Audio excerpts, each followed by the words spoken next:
Entonces vamos con la gestión del costo. ¿Qué es la gestión del costo del proyecto? Entonces es lo mismo, es la aplicación de aquellos procesos y herramientas, así como también utilizamos procesos y herramientas para lograr el alcance, para lograr el tiempo, y en este caso utilizo procesos y herramientas para lograr que el proyecto se ejecute con el presupuesto acordado. ¿Sí?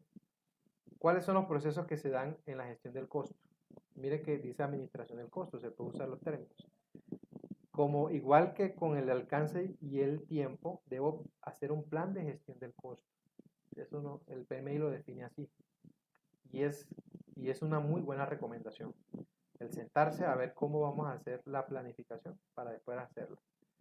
Después de hacer ese plan, estimamos los costos, luego determinamos el presupuesto y existe el proceso de controlar los costos. Entonces, el plan de gestión del costo, ¿verdad? Es en donde yo defino las políticas, procedimientos, criterios, esquemas de trabajo, plantillas o formatos que vamos a usar para planificar, administrar, estructurar, estimar, preparar el presupuesto. Es decir, yo me siento en ese plan y yo defino, ¿verdad? ¿Quién va a hacer el presupuesto? ¿Verdad? ¿Cómo lo va a hacer? ¿Con qué plantillas? Si ese proyecto está representando una empresa, va a tener en cuenta las políticas de esa empresa o va a seguir una normativa específica. Todo eso se define en el plan de gestión del costo. Luego viene la estimación de los costos. Entonces desarrolla una aproximación, una estimación de cuánto costará cada uno de estos recursos que vamos a utilizar a lo largo del proyecto, ¿verdad? Esto se hace a partir de las actividades que ya tenemos ya definidas. Recordemos que como ya tenemos eso por actividades, nos es más fácil hacer ese tipo de estimaciones. ¿Cuánto nos va a costar los recursos, mano de obra, materiales y equipos? ¿Verdad? Porque nosotros sabemos para cada una de las actividades cuántos recursos se ha asignado. Miremos nuestro ejemplo de Excel, estimación de costos, y miren aquí, ¿se acuerdan que yo tenía la lista de los recursos? Aquí está, ahora yo voy a mostrar cuál es el costo. Esto lo definí por hora porque el proyecto lo trabaja así, y de hecho lo trabaja por 8 horas al día. Entonces, si queremos aplicar este mismo método, y no tenemos proyecto, acceso a proyecto, lo que podemos hacer es, si yo sé que a un albañil le pago tanto por día, por ejemplo, en este caso sería 64.000 pesos por el ejemplo, entonces la hora le sale a 8.000 pesos. ¿Sí? El ayudante de plomería, la hora le sale a 5.000 pesos. Ya yo sé cuánto le voy a pagar el día, o si de pronto proyecté cuánto le pago a la semana, puedo dividir entre los 6 días o 5 días de la semana que trabaje y entre 8. Y ahí saco la cuenta por hora. Los materiales ya es un único valor. 20 millones en material de construcción, 7 millones en material eléctrico, 5 millones en material de plomería y 5 millones en material de acabado. Entonces ya hice mi estimación, ¿verdad? Eso lo hice ¿cómo? Bueno, entonces tuvo que haber seguido alguna técnica de estimación de costo, porque no simplemente colocar el valor por colocarlo. Tenemos la estimación análoga, que como ya hemos visto en otras variables, se toma como referencia el costo real de proyectos anteriores que han sido muy similares al que estamos nosotros trabajando. Está la estimación paramétrica, que esta lo que hace es utilizar una relación estadística entre los datos históricos y otras variables.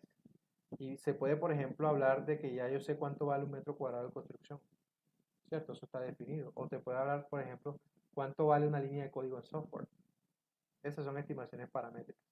Y ahí calculamos la estimación de los costos.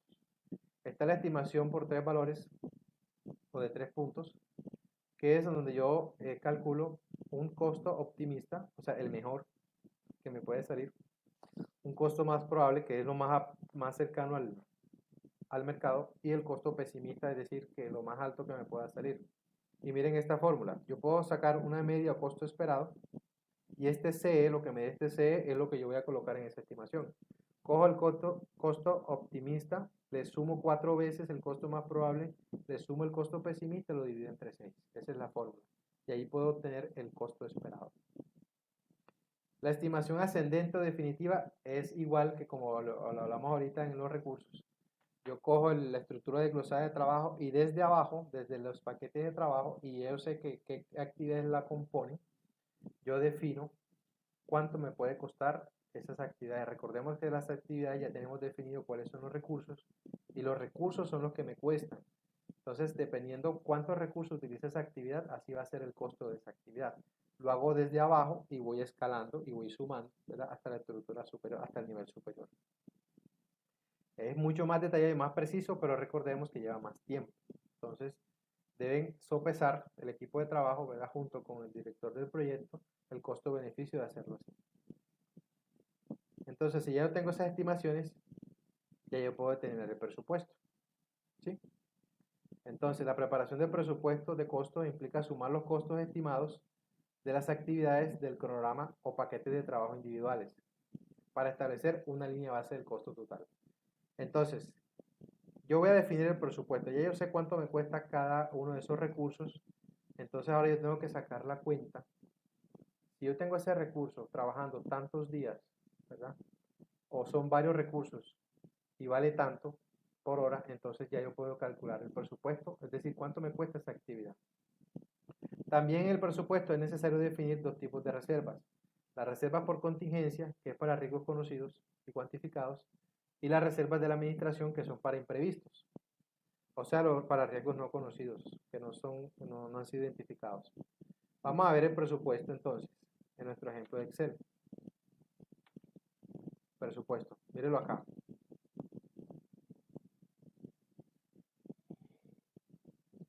Entonces, desarrolla el contrato. Desarrollo del contrato habíamos ya definido, ¿verdad? Que lleva un abogado y un arquitecto. Notemos que para el abogado está la suma 23.200.000. ¿Dónde salió esa suma? Acá abajo coloqué la fórmula. Entonces vamos a multiplicar la cantidad de recursos que se necesita esa actividad de ese recurso, en este caso es un abogado, por la duración de los días, que es 29 días, por las 8 horas que trabaja durante el día se le reconoce, por el valor del recurso. Es decir, 23.200.000 por un abogado por 29 días, por 8, por el costo del abogado. Recordemos que el abogado cobra 100.000 pesos la hora. Es solamente un ejemplo, no estoy diciendo que sea así. Y eso me da esta cantidad. Lo mismo hago con el arquitecto, la misma fórmula, lo hago con todos los recursos en todas las actividades. ¿Sí? ¿Con qué resultados? Ya yo puedo totalizar por actividad cuánto me vale. ¿Cuánto me cuesta esa actividad? La actividad número 1, que solamente requiere del abogado y del arquitecto, me salen 41.760.000 pesos. ¿Verdad? La siguiente actividad me sale 1.440.000. Ya voy definiendo por actividad cuánto me cuesta. Y nótese también otra ventaja de hacerlo así. Ya yo puedo totalizar por recursos. ¿En cuánto me sale el abogado? 29.600.000 a lo largo de todas las actividades donde él participa.